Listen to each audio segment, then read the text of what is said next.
Hello students, welcome to three nursing classes.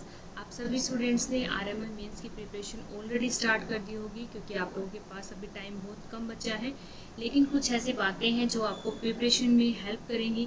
जो बातें हैं वो आपको ध्यान में रखनी है। आज की वीडियो में हम उन्हीं टिप्स को डिस्कस करने वाले हैं कि कुछ ऐसी मेन चीज़ें जो कि आपकी हेल्प करेंगे मेंस में सिलेक्शन के लिए। बिकॉज आपने हाफ जो कंपटीशन है ऑलरेडी कम हो चुका है आप लोगों का। आपको सिर्फ 10 टाइम्स जो कैंडिडेट है सीट से ज़्यादा उन्हीं स्टूडेंट्स के साथ आपका कंपटीशन है।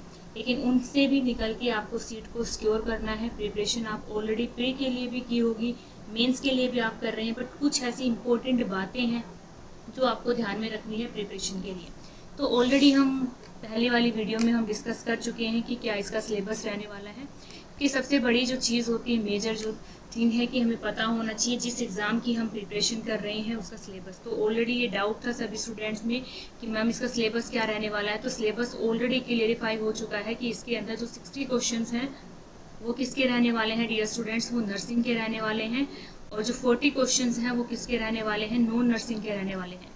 इट मीन्स इस एग्ज़ाम के लिए जैसा कि आपने प्री के लिए प्रिपरेशन की थी ऐसे ही आपको मेंस के लिए प्रिपरेशन करनी है। तो क्वालिफाई करने के लिए, एग्ज़ाम को क्रैक करने के लिए, जॉब की सिलेक्शन के लिए आपको नर्सिंग के साथ साथ नॉन नर्सिंग भी उतनी ही इम्पोर्टेंट है, क्योंकि इस 40 मार्क्स को भी सिक्योर करना ज़रूरी है सिलेक्शन के लिए। तो ये बात भी आपको ध्यान में रखनी है कि नर्सिंग के साथ साथ नॉन नर्सिंग की भी तैयारी करनी है। तो अब इस वीडियो में हम बात करते हैं कि आपको किन बातों का ध्यान रखना है जो आपकी प्रिपरेशन जो आप ऑलरेडी कर रही हैं उसमें आपकी प्रिपरेशन को बेटर बना सके और सिलेक्शन जो है वो आप इजीली गेट कर सकें। तो हम बात करते हैं कि क्या क्या बातें जो हमें ध्यान में रखनी चाहिए। तो आप लोगों ने प्री का एग्ज़ाम दिया, तो आप लोगों ने जब एग्ज़ाम दिया, एग्ज़ाम के बाद आपने जब क्वेश्चंस को इवैल्यूएट किया तो आपने देखा होगा कि क्या चीज़ है जहाँ पे आपकी कमी रही है। ठीक है, तो क्या कमी रही है, नर्सिंग के अंदर आप क्वेश्चंस गलत करके आए हैं, आप नॉन नर्सिंग के अंदर आपके ज़्यादा क्वेश्चंस गलत हुए, कहाँ पे आपकी कमी रही है, उस कमी को अब आप मेंस के एग्ज़ाम के लिए सुधारें, उसको क्या करें, फर्दर इम्प्रूवमेंट करें ताकि वो सेम मिस्टेक आपके मेंस के एग्ज़ाम में ना हो। तो ये चीज़ आपको सबसे पहले ध्यान में रखना है कि आपको अपना जो इवैल्यूएशन है, सेल्फ इवैल्यूएशन करना बहुत ज़रूरी है। तो सबसे पहले आपको सेल्फ एनालिसिस करना है कि आपका जो प्री का एग्ज़ाम है उसमें आपने कहाँ कहाँ क्या क्या मिस्टेक की है। तो सेल्फ एनालिसिस करना है, ठीक है, कि क्या क्या मिस्टेक हुई है, नॉन नर्सिंग पोर्शन में हुई है या नर्सिंग पोर्शन में हुई है, वो सब आपको इवेलुएट करना है। उसके बाद हम बात करें डियर स्टूडेंट्स, अब आपके पास इतना कम टाइम है कि आप सारा सिलेबस जो है वो बिल्कुल भी रिवाइज नहीं कर सकते। तो बात करते हैं कि अब कैसे हमें स्टडी करनी है, कैसे हम उस चीज़ को इतने कम टाइम के अंदर सारी चीज़ें जो है हम रिवाइज भी कर सकें, प्लस क्वेश्चन जो है उसकी भी प्रैक्टिस कर सकें। तो कैसे हम अफेक्टिवली अपने टाइम का यूटिलाइज़ करें। तो सबसे पहले आपको बिल्कुल अपना स्ट्रिक्ट रूटीन सेट करना है, क्योंकि अब आपके पास टाइम बिल्कुल कम बचा है। तो जो रूटीन है वो सेट करना बहुत ज़रूरी है। डेली बेसिस पे आपको अपने टारगेट्स कंप्लीट करने हैं। तो स्ट्रिक्ट रूटीन बनाना है डियर स्टूडेंट्स, स्ट्रिक्ट रूटीन ज़रूरी है। जब तक आप रूटीन सेट नहीं करेंगे तब तक आप डिसाइड किया हुआ जो आपने प्लान किया है वो आप कंप्लीट नहीं कर सकते। उसके बाद आपको जो मैक्सिमम टाइम देना है स्टडी के लिए, क्योंकि अभी आपके पास इतना कम टाइम बचा है, लगभग 1 वीक का ही टाइम बचा है। तो आपको मैक्सिमम टाइम देना है स्टडी के लिए। अगर आप स्टूडेंट फेज में हैं, ओनली स्टडी पे डिपेंड है, तो आप जितना टाइम हो सके 14 to 16 आवर्स, इससे भी ज़्यादा दे सकते हैं, वेल एंड गुड, बट आपको देना है। अगर आप वर्किंग है तो आप उसके अकॉर्डिंग अपना टाइम एडजस्ट करें, क्योंकि उसके अकॉर्डिंग आपको टाइम एडजस्ट करके प्रिपरेशन करनी है। क्योंकि प्री क्वालिफाई हो चुका है, बस सिर्फ मेंस का एग्ज़ाम बचा है। उसके बाद डॉक्यूमेंट वेरिफिकेशन, देन ज्वाइनिंग की प्रोसेसिंग होती है। तो मैक्सिमम जो टाइम है वो आपको स्टडी के लिए देना है, क्योंकि अभी सिर्फ 1 वीक की प्रिपरेशन जो है वो आपको अपनी जॉब तक पहुंचा सकती है, आपके ड्रीम को कंप्लीट कर सकती है। तो आपको मैक्सिमम टाइम देना है अपनी स्टडी के लिए। अब बात करते हैं कि इतने कम टाइम के अंदर, लगभग 1 वीक का टाइम है हमारे पास, तो इस इतने कम टाइम के अंदर कैसे हम रिवाइज़ करें, क्या चीज़ें हमें पढ़नी चाहिए, क्या चीज़ें नहीं पढ़नी चाहिए। तो डियर स्टूडेंट्स, सबसे पहले आपको जो भी आपने प्रिपरेशन की थी प्री की, जब आपने प्री की प्रिपरेशन की थी तो उस टाइम पे डेफिनेटली आपने अपने नोट्स बनाए होंगे। ठीक है, आपने क्या किया होगा, नोट्स बनाए होंगे। तो जब आपने नोट्स बनाए हैं तो उन नोट्स को आपको क्या करना है, शॉर्ट नोट्स बनाए होंगे, तो शॉर्ट नोट्स जो है उनका रिवीजन करना है। क्या करना है, शॉर्ट नोट्स का रिवीजन करना है। अब इतने कम टाइम में आपको कंफ्यूज नहीं होना है कि हम कहाँ से पढ़े। मल्टीपल सोर्स आपको सेलेक्ट नहीं करने हैं स्टडी के लिए। ऑलरेडी आपने प्रिपरेशन कर चुकी है, कर रखी है, लेकिन आपका बस क्या करना है, उसको रिवीजन करना है। ठीक है, जो सिलेबस है वो सेम है, पैटर्न भी सेम है एग्ज़ाम का। बस बात क्या है कि आपको और भी अच्छे से प्रिपरेशन करनी है, because this is the mains exam. और मेंस का आप मान के चलें कि जो एग्ज़ाम लेवल है वो टफ़ होने वाला है। मे बी यहाँ पे इजी हो जाए, बट आपको प्रिपरेशन अपनी मैक्सिमम लेवल पे करके जानी है।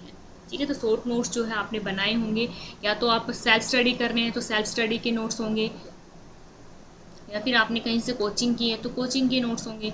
बट आपके पास नोट्स होंगे जहाँ से आपने प्रिपरेशन की है प्री की, या फिर किसी बुक से आपने रेफरेंस ली थी प्रिपरेशन के लिए, तो सेम उसी चीज़ को आपको दोबारा से रिवाइज करना है।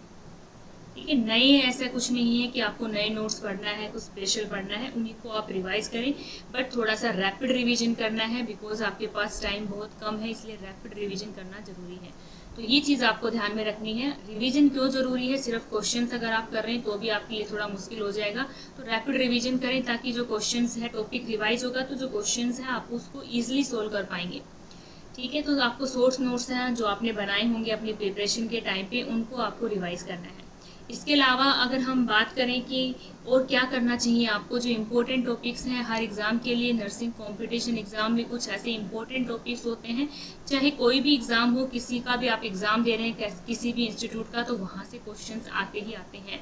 तो इम्पोर्टेंट टॉपिक्स हैं, उसकी वीडियो जो है मैंने ऑलरेडी डाल रखी है, तो आप उसको भी फॉलो कर सकते हैं। वीडियो को देखें आप, क्या क्या इंपॉर्टेंट टॉपिक्स हैं जहाँ से आपको हेल्प मिल सकती है। उन टॉपिक्स को आपको मिस नहीं करना है, क्योंकि ऐसे कुछ हाई यील्ड टॉपिक्स होते हैं जो हर एग्जाम में पूछे जाते हैं। ठीक है, आजकल ओबीजी के मैनवर से क्वेश्चंस आते हैं, ईसीजी से क्वेश्चंस आते हैं, चेस्ट एक्सरे से क्वेश्चंस आते हैं। तो ये सारी जो चीज़ें, इमेज बेस्ड क्वेश्चंस भी आते हैं, तो ये सारी जो चीज़ें हैं मैनवर्स वगैरह, वो सारी चीज़ें आपको रिवाइज करके जानी। सीपीआर, ऐसे कुछ टॉपिक्स होते हैं, बर्न हो गया, तो ये सब चीज़ें जो है वो आपको याद करके जानी।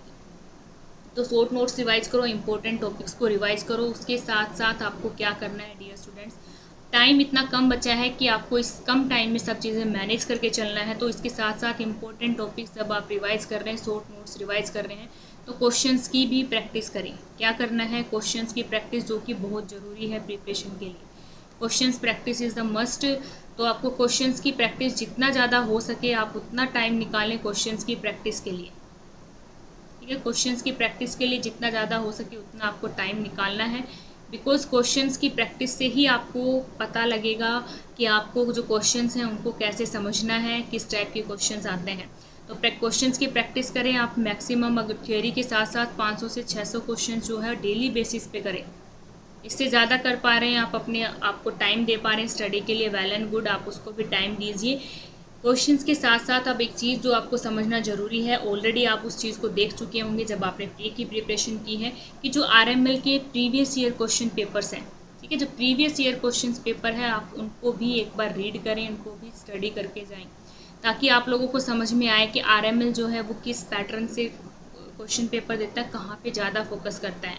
प्री के एग्ज़ाम में आप ऑलरेडी देख चुके हैं कि नर्सिंग के अंदर कहाँ से आता है, नॉन नर्सिंग के अंदर कहाँ से आता है। फिर भी एक बार आप PYQ करके जाएं, रिवाइज करके जाएं। PYQ के लिए आप टेलीग्राम ग्रुप ज्वाइन कर सकते हैं, वहाँ पे आपको PDF मिल जाएगी, जितने भी प्रीवियस ईयर्स के एग्ज़ाम हुए हैं RML के, वो जो है क्वेश्चंस पे आपको मिल जाएंगे। तो चलो नेक्स्ट बात करते हैं PYQ की प्रैक्टिस। तो आप लोगों को करनी ही करनी है, सारी जो इम्पोर्टेंट बातें हैं वो आपको ध्यान में रखना है। इसके अलावा डियर स्टूडेंट्स, जब आपने प्री की प्रिपरेशन की होगी, आप कहीं से कोचिंग ले रहे हैं, ऑलरेडी आपने टेस्ट सीरीज ज्वाइन कर रखा है, तो आप टेस्ट सीरीज़ पे भी आप अपना टाइम दीजिए। ठीक है, टेस्ट पे आप टाइम दीजिए। टेस्ट पे टाइम देने से डेफिनेटली आपको फ़ायदा ये होता है कि आप वहाँ पे कंसंट्रेशन करना सीख जाते हैं, क्वेश्चंस को अंडरस्टैंड करना सीख जाते हैं, सीटिंग हैबिट आप में डेवलप होती है। जब आप क्वेश्चंस पेपर अटैम्प्ट करते हैं, टेस्ट देते हैं, तो आप एक लंबी सीटिंग लेते हैं, तो आपको हैबिट होती है कि आपको एग्ज़ाम हॉल में कैसे पेशेंस के साथ काम करना है। तो ये चीज़ें ज़रूरी है। अगर आपने टेस्ट सीरीज ज्वाइन नहीं कर रखी, तो इसके लिए भी आपको टेंशन नहीं लेनी है कि मैंने टेस्ट सीरीज ज्वाइन नहीं कर रखी तो मैं क्या करूं, कहीं मेरा सिलेक्शन जो है वो रुक ना जाए। तो ऐसा कुछ नहीं है, आप सिलेक्शन से दूर नहीं हैं। आपको क्या करना है, बुक से प्रैक्टिस करनी है। ठीक है, अगर आपने टेस्ट सीरीज ज्वाइन नहीं कर रखी, अगर आपने नहीं प्रैक्टिस ले रखी, तो आपको क्या करना है, अपनी बुक से प्रैक्टिस करना है क्वेश्चंस की। ठीक है, बुक्स होंगी आपके पास क्वेश्चंस के लिए, तो आप उनसे प्रैक्टिस कीजिए। PR यादव से कर सकते हैं आप, एंकलेट से, मौसमी से, ठीक है। PYQ मिशन जो है हाई, उसकी PYQ बुक्स है, वहाँ से भी आप क्वेश्चंस की प्रैक्टिस कर सकते हैं। तो ये सब जो बातें हैं डियर स्टूडेंट्स, वो आपको ध्यान में रखना है। ये कुछ इंपॉर्टेंट बातें हैं जो आपको हेल्प करेंगी आपकी प्रिपरेशन में। प्रिपरेशन आपने ऑलरेडी कर रखी है, आप टेंशन फ्री रहें। द मेन थिंग जो स्ट्रेस है वो नहीं रखना, ठीक है। स्ट्रेस जो है उसको बिल्कुल नहीं रखना, आपको टेंशन नहीं लेनी है। टेंशन को कम करें, स्ट्रेस को कम करें, क्योंकि टेंशन में रहेंगे आप, स्ट्रेस में रहेंगे तो जो चीज़ आप याद कर रहे हैं उसको रिटेन नहीं कर पाएंगे। तो सबसे बड़ी चीज़, सबसे मेन चीज़ है कि स्ट्रेस और टेंशन को कम करें कि इतने कम दिन में हम कैसे करेंगे। सभी स्टूडेंट्स के पास, डियर स्टूडेंट्स, कम ही दिन हैं। सभी स्टूडेंट्स के पास वही दिन है जितने दिन आपके पास है, लगभग एक सप्ताह का, एक वीक का टाइम सभी स्टूडेंट्स के पास है। तो इस चीज़ को आप टेंशन को दूर रखिए कि हम कैसे करें। बट आपने सब रखा है, आपने ऑलरेडी प्रिपरेशन कर रखी है। बिकॉज नर्सिंग के अंदर बैक टू बैक एग्जाम्स आए हैं, तो डेफिनेटली आपने अपनी प्रिपरेशन पहले से कर रखी है। अब सिर्फ इन बातों का ध्यान रखिए प्रिपरेशन के टाइम पे, ताकि आप लोग क्या कर सकें, कंफ्यूज ना हो और अपनी प्रिपरेशन भी कम टाइम में अच्छे से कर सकें। अब बात करते हैं, ये तो हमने बात कर ली। अब बात यहाँ पे RML जो एग्ज़ाम है, इसके अंदर डियर स्टूडेंट नॉन नर्सिंग भी आती है 40 मार्क्स की। तो इस नॉन नर्सिंग को भी अब आपको हल्के में नहीं लेना है। जब आपने प्री का एग्ज़ाम दिया होगा तो आपने देखा होगा कुछ क्वेश्चंस आपके नॉन नर्सिंग के भी गलत हुए होंगे। तो अब उन चीज़ों को आपको स्ट्रॉन्ग करके जाना है। जो जनरल जो नॉलेज होती है, जीके होती है, उसको भी आपको स्ट्रॉन्ग करके जाना है। मैथ, रीजनिंग, कुछ बेसिक क्वेश्चंस आए थे, बट क्वेश्चंस आए थे तो आपको वो सारी चीज़ें जो है उसको रिवाइज करके जाना है, ठीक है, अच्छे से सोल्व करके जाना है। नॉन नर्सिंग से रिलेटेड अगर आपको किसी टॉपिक पे वीडियो बनवानी है, मैथ की या रीजनिंग की या फिर जनरल साइंस की, जीके की, तो आप लोग बता सकते हैं कमेंट बॉक्स में, उससे रिलेटेड मैं आप लोगों के लिए वीडियो लेके आऊँगी।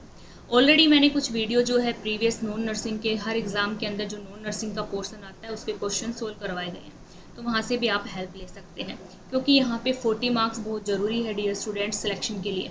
तो नॉन नर्सिंग के लिए आप अगर कहीं पे आपने कोचिंग ज्वाइन कर रखी है, वहाँ से आपको नॉन नर्सिंग करवाई जा रही है, तो वेल एंड गुड, आप वहाँ से प्रैक्टिस कर सकते हैं। इसके अलावा आप यूट्यूब पे भी आप नॉन नर्सिंग की जो क्लासेज है उसको देख सकते हैं, वहाँ से प्रिपरेशन करें। कहने का क्या है कि डेली बेसिस पे आप प्रिपरेशन करें, आपको मिस नहीं करना है। डेली बेसिस पे आप प्रिपरेशन करना है, तभी आपका हो पाएगा।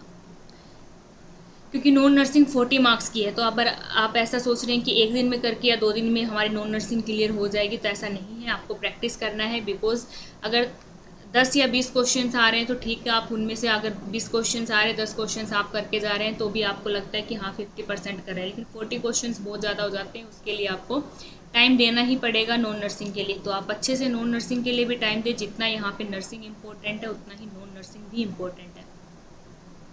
तो नॉन नर्सिंग से रिलेटेड आपको कोई भी इम्पोर्टेंट टॉपिक से रिलेटेड वीडियो बनानी है तो आप मुझे बता सकते हैं कमेंट बॉक्स में। तो ये सारे जो टिप्स हैं डियर स्टूडेंट्स, वो आप फॉलो कर सकते हैं। डेफिनेटली इन टिप्स से आपकी जो मेंस की प्रिपरेशन है उसमें हेल्प मिलेगी। सभी स्टूडेंट्स जो अपने आपके फ्रेंड सर्कल में हैं, आप उनको भी वीडियो शेयर करें। जो इम्पोर्टेंट टॉपिक्स हैं नर्सिंग के, उससे रिलेटेड भी मैंने वीडियो बनाई है। नॉन नर्सिंग से रिलेटेड भी वीडियो बना रखी है, तो आप उस वीडियो को जाकर देख सकते हैं। तो वहाँ से आपको हेल्प मिलेगी, एक गाइडलाइन मिल जाएगी आपको कि इस बचे हुए टाइम में हम कैसे अपना टाइम जो है उसको इफेक्टिवली यूटिलाइज करें, ताकि मेंस के अंदर हमारी एक सीट जो है वो फिक्स हो जाए। तो उस एक सीट को पाने के लिए अब आपने जितनी मेहनत कर रखी है, बस उसको एक सही डायरेक्शन में आपको फॉलो करना है, ताकि आप लोग जो है मेंस के जो रिजल्ट है उसमें आप अपना लिस्ट में नाम देख सकें। तो उसके लिए आपको मेहनत करनी है। ऑलरेडी आप कर रहे हैं, बट आपको फिर भी जितना ज़्यादा टाइम हो सके आपको उतना टाइम देना है, ठीक है। तो आपको फर्दर भी कोई हेल्प चाहिए तो भी आप बता सकते हैं, मैं वीडियो अपडेट करती रहती हूँ। जो भी कमिंग एग्ज़ाम्स हैं उनसे रिलेटेड भी मैं वीडियो अपने चैनल पे अपडेट करती रहती हूँ। उसके अलावा भी आपको कोई भी डाउट है, कुछ क्वेरी है, तो आप कमेंट बॉक्स में पूछ सकते हैं। ये जो वीडियो है अपने सभी उन फ्रेंड्स से शेयर करें जिनका ऑलरेडी प्री क्वालिफाई हो चुका है और मेंस के एग्ज़ाम के लिए टेंशन ले रखी है कि कैसे क्लियर होगा, कैसे हम किस वे में पढ़ें, क्या क्या चीज़ें हमें ध्यान में रखनी है। तो उन सभी स्टूडेंट्स को आप शेयर करें। चैनल पे अगर डियर स्टूडेंट्स आप पहली बार आप मेरी वीडियो देख रहे हैं तो आप चैनल को सब्सक्राइब करें। जितनी भी पीडीएफ्स हैं इंपॉर्टेंट एग्जाम से रिलेटेड टेलीग्राम ग्रुप पे मैं अपडेट करती हूँ, तो आप टेलीग्राम ग्रुप को भी ज्वाइन कर सकते हैं। तो ये जो वीडियो है आप सभी अपने फ्रेंड्स से शेयर करें ताकि सभी स्टूडेंट्स की हेल्प हो सके, उनको थोड़ा गाइडेंस मिले कि कैसे उनको इस बचे हुए टाइम का मैक्सिमम यूटिलाइजेशन करना है। तो अब तब तक आप अपनी प्रिपरेशन जो है कंटिन्यू रखें। काफ़ी एग्ज़ाम्स आ रहे हैं जो सबसे मेन एग्ज़ाम है जो आपका ऑलरेडी आपका हाफ कवर हो चुका है, प्री का रिजल्ट आ चुका है, आरएमएल का मेंस का बचा है, तो आपका सिर्फ अभी उसी एग्ज़ाम के लिए फोकस करना है। इस एग्ज़ाम के बाद भी आपके बैक टू बैक बहुत सारे एग्ज़ाम्स आ रहे हैं, तो कहने का मतलब क्या है, प्रिपरेशन अपनी कंटिन्यू रखें, ठीक है, प्रिपरेशन को स्किप नहीं करना है, तो प्रिपरेशन को कंटिन्यू रखें। ऑल द बेस्ट, सभी बच्चे अच्छे से तैयारी करें। कुछ भी डाउट हो, कहीं भी कोई भी क्वेरी है, पूछ सकते हैं, लेकिन इस चांस को आपको मिस नहीं करना है, बिकॉज आप लोग आधे रास्ते पहुंच चुके हैं डियर स्टूडेंट्स। बस सिर्फ आपको अपनी मंजिल तक पहुंचने में सिर्फ एक सप्ताह, एक वीक का एफर्ट्स लगाना है। सो गोल्डन अपॉर्चुनिटी है, वैकेंसीज भी अच्छी हैं, तो आप लोग उसमें क्वालिफाई कर सकते हैं, अच्छा चांस है। तो अच्छे से प्रिपरेशन करें, अपना बेस्ट दें, ताकि रिजल्ट है वो अच्छा आएगा, ठीक है। ऑल द बेस्ट, सभी स्टूडेंट्स अच्छे से तैयारी करें। नेक्स्ट वीडियो में मिलते हैं कुछ नई इन्फॉर्मेशन के साथ जो कि आप लोगों की हेल्प करेंगे प्रिपरेशन में। Thank you to all students.